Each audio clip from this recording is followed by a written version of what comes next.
साथ बता रहे हैं कौन कहां आगे कौन कहां पीछे। कटेरी से समाजवादी पार्टी की सोमावती पीछे चल रही है। बिल्कुल देखिए, झारखंड में आंकड़ा बदल गया। 6 सीटों पर बीजेपी गठबंधन ने बढ़त बना ली है। कांग्रेस 5 सीटों पर है। झारखंड में देखिए 5 के साथ बीजेपी यहां पर कांटे की टक्कर देती हुई दिखाई दे रही है, लेकिन अभी फिलहाल बढ़त बना ली है। फूलपुर से एसपी के मुस्तफा आगे चल रहे हैं और कुंदरकी से एसपी के रिजवान अहमद आगे चल रहे हैं। पृथ्वी देखिए, कुंदरकी से बीजेपी के रामवीर सिंह पीछे चल रहे हैं कुंदरकी सीट से।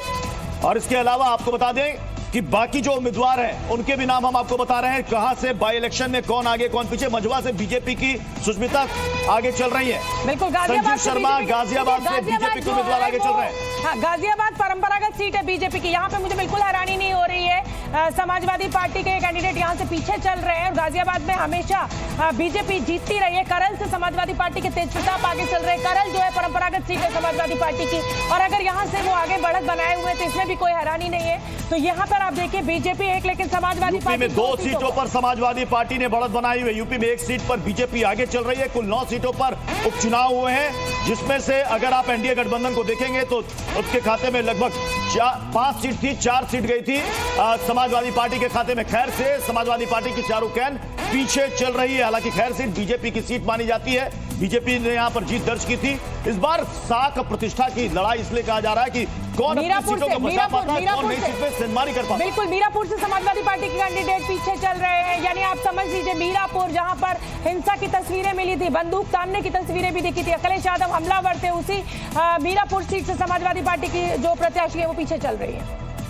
जहां इस वक्त आपको बता रहे हैं यूपी बाई इलेक्शन में जहां पर सबसे ज्यादा हंगामा देखने को मिला था, अखिलेश यादव ने अपने तमाम कार्यकर्ताओं को कहा कि सचेत रहिए, सतर्क रहिए और नजर बना के रखिए।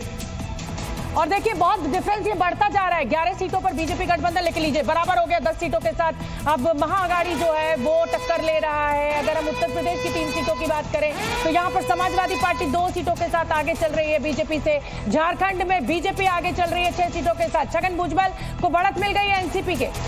ये वाला सीट से छगन भुजबल ने बढ़त बना ली है। फिलहाल जितने भी बड़े उम्मीदवार हैं, जब बड़े नाम हैं, वो सभी अपने सीटों पर आगे चल रहे हैं।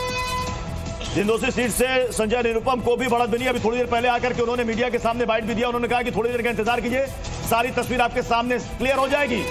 देखिए झारखंड का आंकड़ा बदल गया है प्रत्युष। बीजेपी 6 सीटों के साथ बढ़त बनाई हुई है। झारखंड मुक्ति मोर्चा 3 सीटों के साथ। और अगर उत्तर प्रदेश के उपचुनाव की बात करें तो 2 के साथ समाजवादी पार्टी यहाँ बढ़त बनाई हुई है। लेकिन देखिए 15 का आंकड़ा हो गया है बीजेपी का, यानी महायुति जो है वो 15 सीटों के साथ इस समय बढ़त बनाई हुई है। कांग्रेस 10 सीटों पर